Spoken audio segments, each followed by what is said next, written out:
Hello, I'm Larry Brooks. Welcome to this edition of Smart Growth Walker County. We're excited about this edition. In particular, we've got Commissioner Bebe Heiskell, who's going to be with us again today. She is going to give us some information about Hutcheson Medical Center, some of its past, some of its present, and what she thinks may be going on in the future. And so I hope that you are as excited about this as I am. So sit back and enjoy this segment with Commissioner Heiskell.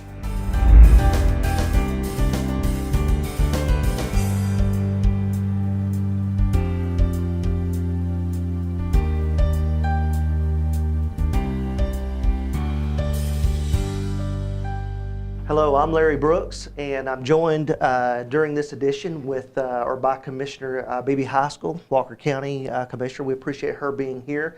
The last time that she was with us, we actually had a brief discussion after the shoot about some of the issues surrounding Hutcheson Medical Center, and so you were kind enough to agree to come back and do another segment with us. So welcome, Commissioner. Thank you.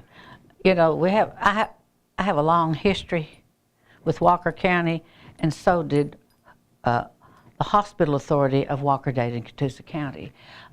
They drew up the documents to have a tri-county hospital, and Dade and Walker County signed them in 1949. Mm-hmm. And in 1951, Catoosa County came on board, and they started building they built the hospital in 1952. Mm-hmm. And at that time, we had Erlanger, which had been in Chattanooga for a very long time, and Memorial was a new hospital. Park Ridge had not been built.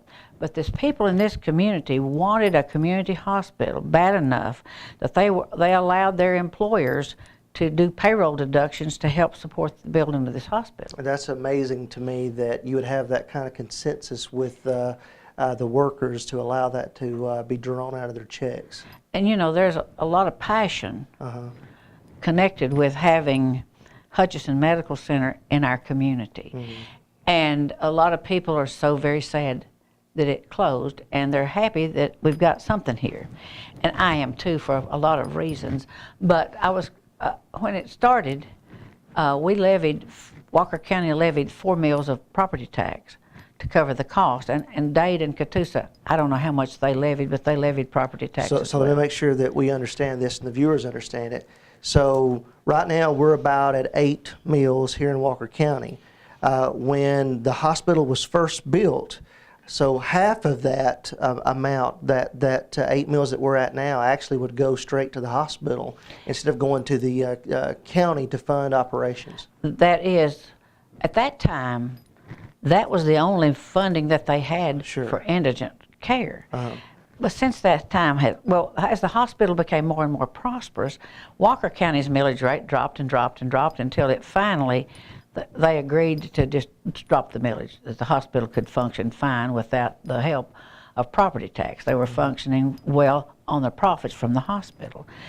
And so the hospital did very, very well, and the legislature decided that they would give them an opportunity to have a corporate arm for their board of trustees so that they could cross state lines and compete with private hospitals for the patients. Mm-hmm. And so that happened.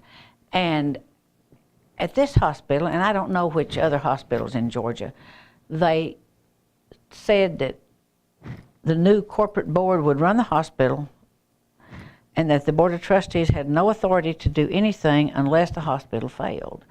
And so we all assumed that that was correct. When the Board of Trustees turned the hospital over to the corporate board, they turned what I've been told to be $36 million in reserves that they had to help them with that. It wasn't too long after they turned it over to the corporate board until they decided to build Hutcheson on the Parkway. Well, every single time that the hospital had done a bond issue was for all the years. They've always done bond issues, and all 3 counties had signed off on their bonds. But because they were corporate, and for whatever other reason, I assume it might be because there was a public-private partnership also involved in it, they did not ask the counties to back their bonds. Mm-hmm. Well, the bonds cost them a lot more simply because counties have the authority to levy millage to tax to pay off debt, and they didn't have that, so their their interest rate was higher. But they built Hutcheson on the Parkway, and I think 49% of it went to private enterprise, and 51% was the building of the hospital. And so that's probably one of the reasons that they didn't ask the counties to back it. But it was funded through Regions Bank. And during that time, our Board of Trustees would just get reports on what was going on. And Bill Brown, who was a pharmacist in Rossville forever and a good friend of mine, he was the chair of the Board of Trustees. He came to me 4 different times and said, "Bebe, this hospital's going to go under. What can we do?" And now when was this, about what time? This was, well, the first CEO under the corporate board was Dr. Robert Jones, and the hospital made money under his direction. But something happened. They had to ask him to resign, and he resigned, and they put a Dr. Ralph Knipp in. And Ralph Knipp was a wonderful thoracic surgeon, but I don't think he'd had a lot of training in hospital administration, which is a specialty that you really need. But it was during that time that the hospital began to lose money. I see. And so that's when Bill came to talk to me, and I said, "What, Bill, from what I understand, the Board of Trustees nor the county have any authority to do anything unless this hospital fails, and they turn it back over to the Board of Trustees, which are appointed by the county commissioners." And I think that's a good thing, simply because they continued to keep up with what was going on. If they wanted the counties to sign off on bonds, the counties had to know a lot of details. They went to their Board of Trustees if they had problems, asked them to look into it. So they had some connection, and they answered to the people. But over here, this corporate was just like a regular corporate board. They didn't answer to anybody, and except whoever it is that they had a CEO. But Dr. Knipp, he decided to step down and let them find somebody that might be able to fix the hospital. And so Cambio, I believe it was a company called Cambio, came in and did a over $1 million study to decide what to do about them losing money. And so they actually called in a temporary CEO, and then they found Charles Stewart and brought him in. And he came in. Everybody had all the faith in him because he was found by somebody who was supposed to fix the hospital. Well, you know, he let a lot of the doctors go, and they didn't. If you don't have doctors, you're not going to have patients. Sure, you're not providing service. So they had a lot of financial problems, they had a lot of legal problems, they had a lot of all kinds of problems. And then finally the corporate board said, you know, you're going to have to take this back over. We can't keep going. And so we asked former Governor Roy Barnes, who is the foremost authority on hospitals in the state of Georgia, to come to the meeting, and we were maybe going to hire him. And he told us, he said, "You all have misinterpreted the spirit of this law. The spirit of the law is that the Board of Trustees was not supposed to give up their authority. They were supposed to use the corporate board to help them make money for the hospital. But they weren't supposed to kick them to the curb, which is what actually happened." And so at that time, they still didn't have any authority. So the corporate board made the decision to go with Erlanger. They didn't even allow the Board of Trustees to come to the meetings. And so that was a decision of the corporate board and Charles Stewart. But after they turned it back over, the negotiations started, and I met with Jim Brexler, who was the CEO of Erlanger, Doug Fisher, the CFO, and Roger Forgy, the COO of Erlanger Hospital, along with Martha Attaway, who was the chair of the corporate board, Senator Mullis, Keith Green from Catoosa, Ted Rumley from Dade, and myself. And at that time, Jim Brexler was telling us all the things they were planning to do. And I continued to ask him questions about the management agreement, because that's what we had to sign. He said, "Oh, don't worry about the management agreement. That's nothing." He said, "Let me tell you what we're planning for the hospital."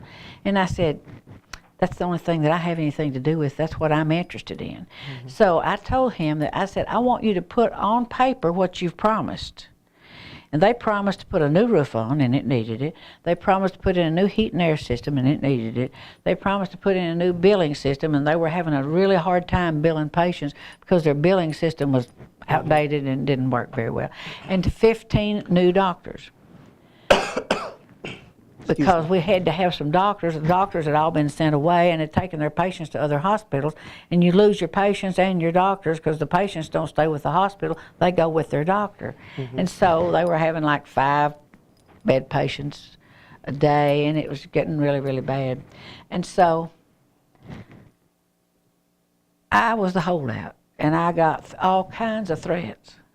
Pickets, everything you can't imagine. Everybody was mad at me because I wanted to hold out for them to put management agreement. Yeah, to put that. For them to put the details in the management agreement, because my concern, and I told them, I don't want you to turn this into a feeder hospital out of the emergency room to send everybody to Erlanger. It's a great hospital. There's a reason to send them there, but you don't send them there for everything.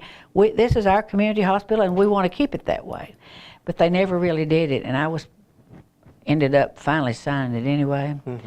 And they had already said that they wanted, the only people they were going to deal with was the Board of Trustees. They wanted all those other boards gone.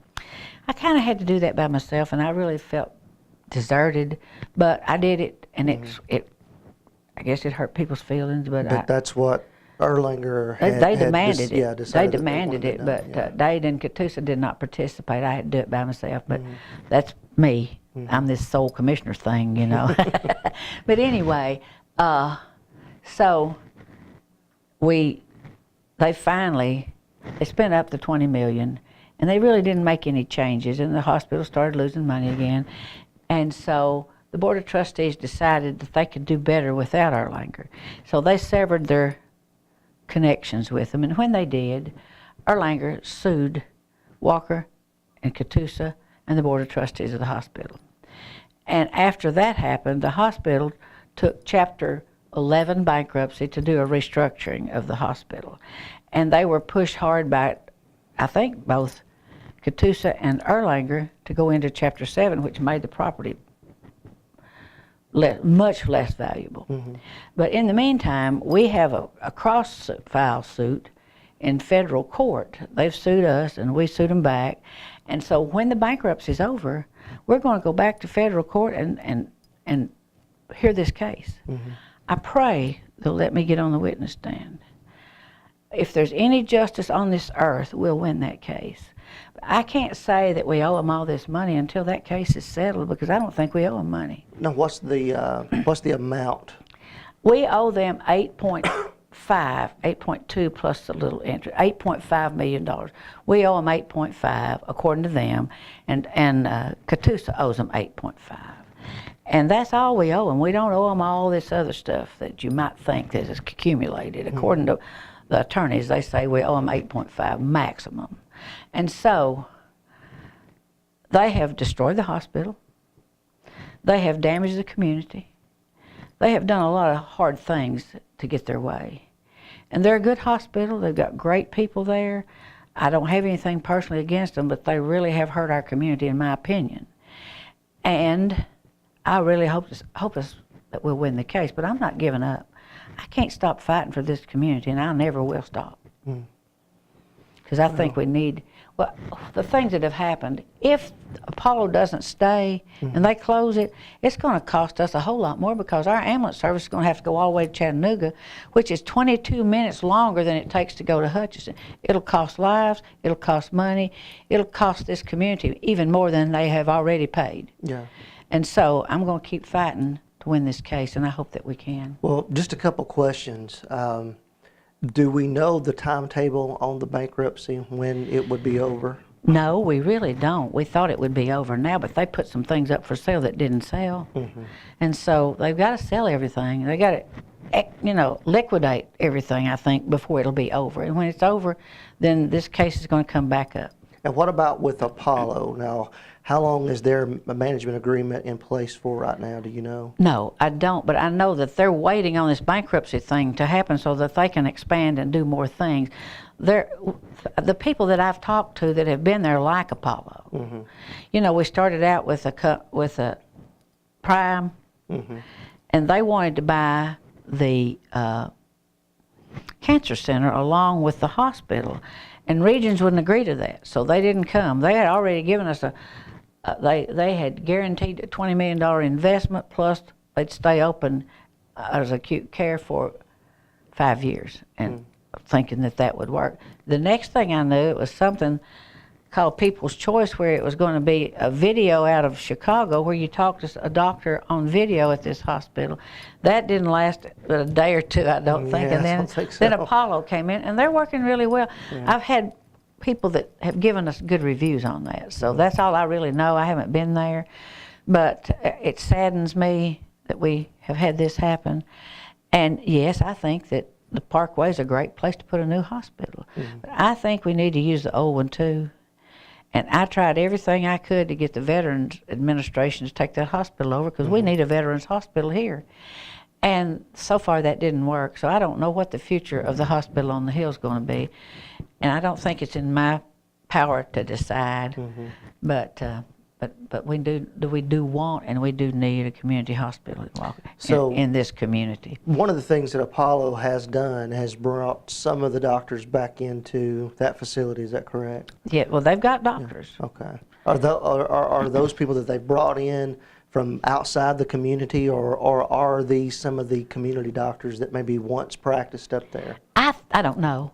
If they have signed a contract with another hospital, they can't practice there. Oh, I see. But if they don't have an exclusive contract with Memorial or Park Ridge or Erlanger, then they can come back and practice there. So where do you feel like that we're headed with this? I mean, honestly, do you think that eventually that's what we'll see is a hospital on the Parkway, or? Well, a whole lot of it depends on the outcome of this court case, because these counties and the authority have sued Erlanger for $141 million, and they're not going to get that much, but if they get enough to redo a hospital, they may be able to put that thing back in shape. Yeah. I don't have any idea. Refurbish it, yeah. I don't know where it'll go. They might take the money and build a hospital on the Parkway. I think they actually want an investor to do that, and that would be the best way to do it, I think. But we have a tri-county hospital authority that are in place, and they will always, that's a constitutional arm of state government. Until it's dissolved by the legislature, we will have these 9 board members on this hospital authority. What they decide to do remains to be seen. It has everything to do, I suppose, with what happens in the court case. I see. So, but you don't give up on that. You try. You got to try to get what you need from what you have to work with. And I'm trying. Believe me, I am. No, I don't think anybody could disagree with that. I know that you've rolled up your sleeves and dug into. Well, I've taken a lot of flack, but I did what I thought was right. And we kept that hospital open 4 years with the support of Walker and Catoosa counties. And there were like 950 employees when we started, and they got down to 750. And it's sad the way they had to lay them off, because they just ran out. And I didn't have the ability to provide any more revenues for that hospital. And I don't, at that time, I don't think the people in Walker County wanted me to. But I think there are more people in Walker County that want that hospital than don't. The ones that don't are a little noisier. But I think more, especially in Walker, because most of their patients came out of Walker County. Well, I know that there were discussions about why that a hospital would want to be in this particular region, just because of the health insurance that so many have carried and are carrying. It really is attractive to not just the hospitals that are here, but also those on the outside as well. Well, we have our indigent patients come there, and when only indigent patients come there, it makes it difficult. But Medicaid Georgia Medicaid pays much better than Tennessee Medicaid for obstetrics. And so they've been successful in sending them all to Erlanger. So we asked for a stop at the border not to allow Georgia Medicaid patients to go to a Tennessee hospital. Okay. We weren't able to get that done. If we'd been able to get that done, we would have been able to kept our women's center open, and they closed it, reopened it, but they tried really hard to get that, and if they'd gotten it, it would have sustained the hospital. It takes time for something like that. No, it just didn't happen. Yeah. It just didn't happen. And had it happened, they were confident that they could have kept the hospital open. And particularly obstetrics because, well, Erlanger and Park Ridge East, I guess it is, are the only two places that deliver babies in Chattanooga. Okay. Yeah. Well, it's a very interesting and I know complicated story that a lot of people don't truly understand. Well, if people started asking me questions, we'd probably be here 2 hours, but I don't think we need to take up that much time. But there is a lot of interesting history to that hospital, and we need to do a history of it by a historian. And I don't know who that is, but Jewel Stafford was a historian. She was a friend of mine. She passed away several years ago. But I think she might have known everything that happened at that hospital. Well, it really is an interesting story, and who knows, maybe we'll find that historian that can tell it. I can tell the legal stuff, but I don't know all the history. Well, Commissioner, thank you again for coming in and sharing this with us. And we look forward to seeing how that it will be resolved in the end. And I know when I have my TV show, people constantly, what's going on with the hospital? And I wish I could say wonderful things, but I haven't been able to in a long time. Yeah, well, we'll join you in hoping that things will turn around and maybe you'll be able to report something better in the days and weeks ahead. I can't wait to report something great.